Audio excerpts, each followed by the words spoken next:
everybody. My name is Isabel Rihanna J. Barro from Grade 3 Einstein. Ang tatalakayin natin ngayon ay tungkol sa iba't ibang bahagi ng tenga. Ito ay ang ating tenga. Ang bawat tao ay may dalawang tenga.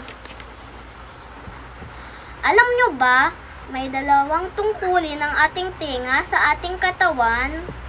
Ang una ay tumulong sa atin upang tayo ay makarinig.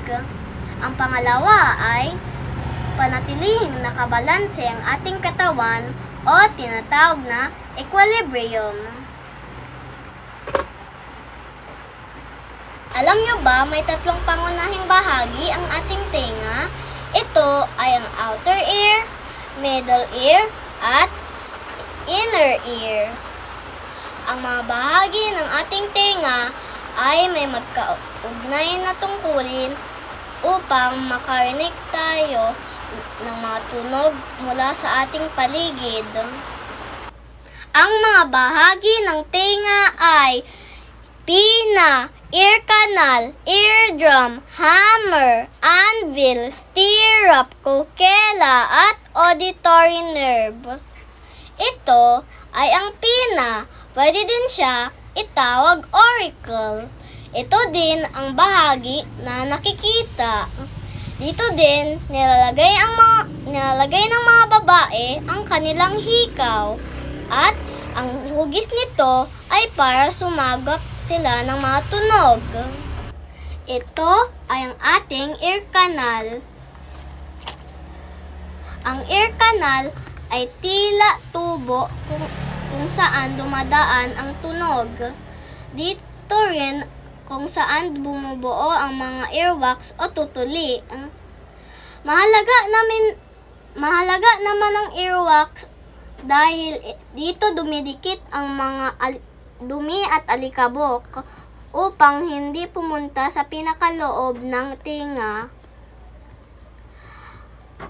Ang ear canal ay patuloy-tuloy ng paghahatid ng tunog patungo sa eardrums.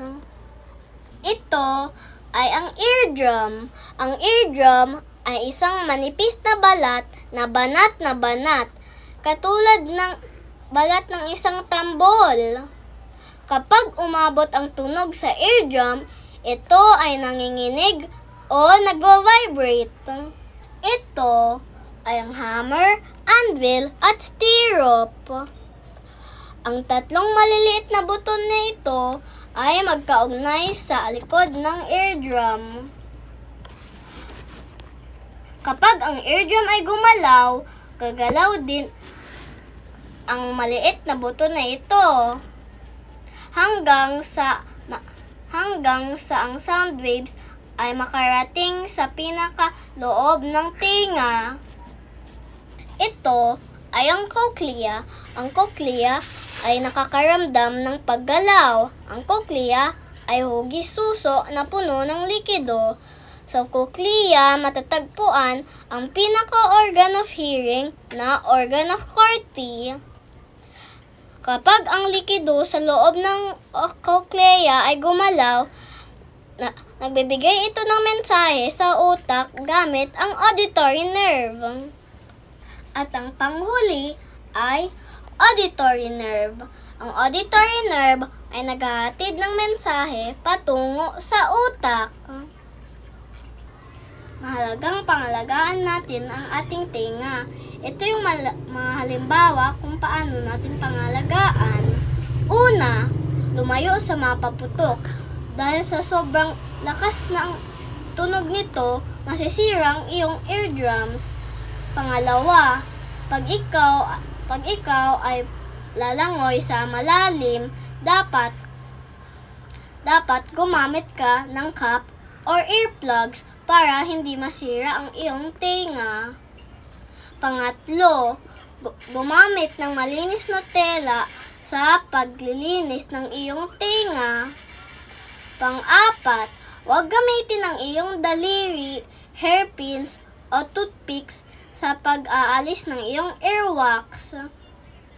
Kung nagkaroon ng sakit sa tenga, kumonsulta agad sa doktor na bihasa sa mga sakit sa tenga. Mahalagang alamin ang first aid treatment sa mga ear injury.